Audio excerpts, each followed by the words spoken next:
এবার দেখা যাচ্ছে এখন আমি স্টান্ট করতেছি, এই যে দেখা যাচ্ছে বানি হোপ করলাম, আবার স্টপে মারলাম হালকা করে। এবার দেখা যাচ্ছে সাইকেল চালাচ্ছি, হাত ছাড়া দাও।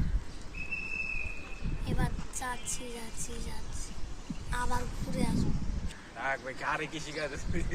এবার কিন্তু অনেক জোরে স্টপে মারবো, এত জোরে হয়নি। এবার জুম করা, এবার এবার কিন্তু মাউন্টেন বাইকিং এর মতন লাগতেছে। ওই যে চলে গেলাম একদম জোরে।